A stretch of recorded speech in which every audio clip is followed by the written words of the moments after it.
बेटी की शाही सवारी शहर से गुजर रही है, सब बाजार बंद कर दिए जाएं, सब लोग घरों में छुप जाएं।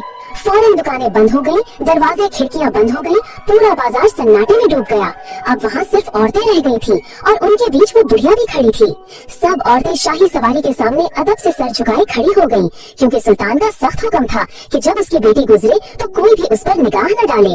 बुढ़िया ने अपने कपड़े को मजबूती से थामा हुआ था, मगर अंदर से सर बेचैन था।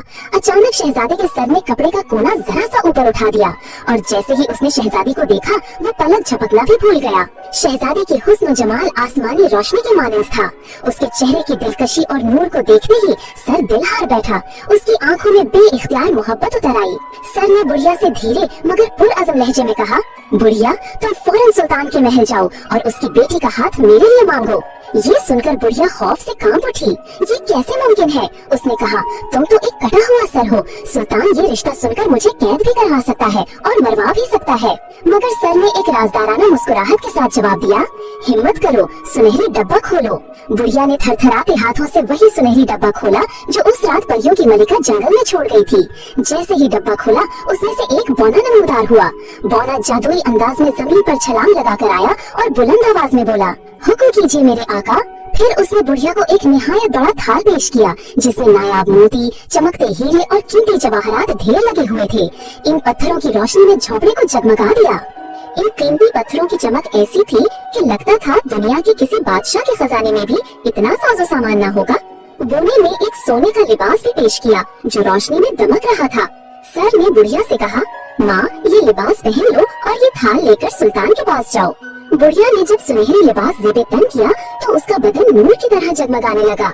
वो सुल्तान के महल में दाखिल हुई और जब उसने शहजादी का रिश्ता मांगा और वो अनमोल थाल सुल्तान के सामने रख दिया तो दरबार शशतर रह गया। इतने नायाब हीरे और मोती देखकर सुल्तान भी हैरान था और बुढ़िया का लिबास आफताब की मानद चमक रहा था। लेकिन सुल्तान ने दिल में सोचा, इस बुढ़िया का बेटा अमीर तो होगा मगर कोई बादशाह या सुल्तान तो नहीं। ये तोहफे तो मैं कबूल कर लेता हूँ, लेकिन ऐसी शर्त रख दूंगा कि ये कभी पूरी ना हो सके।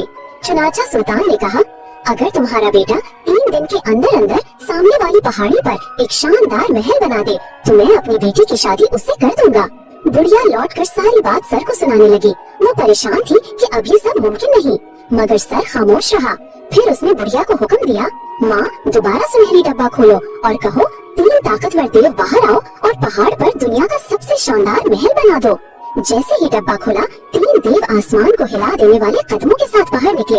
उन्होंने अपनी जादुई ताकतों से सुल्तान के महल के सामने वाली पहाड़ी पर एक ऐसा शाहकार महल बना डाला जो जमीन पर कहीं न था। जब तीसरे दिन सुल्तान बेदार हुआ और खिड़की से बाहर देखा तो पहाड़ पर एक ऐसा शानदार महल खड़ा था जो आसमान को छू रहा था। उसकी दीवारें जवाहरात से जड़ी थी और दरवाजे सोने और चांदी से चमक रहे थे। अब बुढ़िया एक बार फिर दरबार में दाखिल हुई। इस बार वो 100 सुनहरे घोड़ों के साथ थी जिन पर खजानों से भरे संदूक रखे थे। उसने सुल्तान से फिर वही मुतालबा किया, ऐ बादशाह अपनी बेटी की शादी मेरे बेटे से कर दो।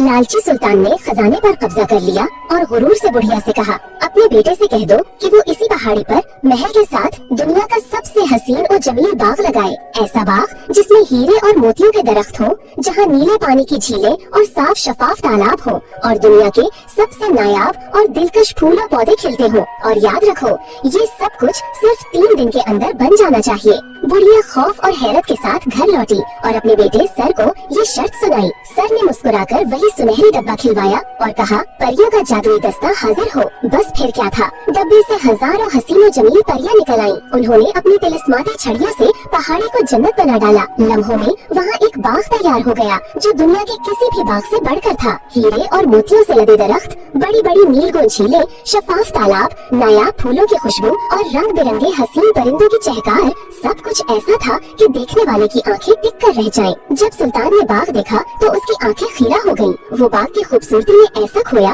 कि दिल ही दिल में बोला, ये जो भी है बेशक दुनिया का सबसे ताकतवर और दौलतमंद इंसान है। मेरी बेटी के लिए इससे बेहतर कोई बादशाह या सुल्तान नहीं हो सकता। सुल्तान ने ऐलान किया, मैं अपनी बेटी की शादी इसी से करूँगा। शादी कल ही महल में होगी, ये मेरा वादा है। बूढ़ी औरत खुशी खुशी घर लौटी और सर को सारी बात सुनाई। अगले दिन सर ने बुढ़िया से कहा, मुझे सोने की थाल में रखकर बादशाह के पास ले जाओ। बुढ़िया ने ऐसा ही किया, लेकिन जब वो थाल महल में लेकर पहुंची तो सुल्तान ने हैरत से पूछा, कहाँ है वो हसीन शहजादी शहजादा बुढ़िया ने थाल से कपड़ा हटाया, मगर थाल में सिर्फ एक सर रखा हुआ था। ये देखकर सुल्तान के गुस्से की इंतहा न रही। वो पागलों की तरह चीख उठा, ये कैसा धोखा है, क्या तुमने मेरा मजाक बनाया है।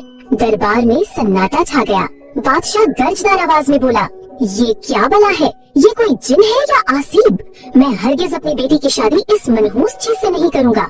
लेकिन इसी लम्हे शहजादी माँ अफरोज पर्दे के पीछे से आगे बढ़ आईं। उसकी आंखों में अज़्म और लहजे में नरमी थी। उसने कहा, बाबा जान, आपने वादा किया था और मैं आपको सबके सामने शर्मिंदा नहीं होने दूंगी। मैं इसी से शादी करूंगी।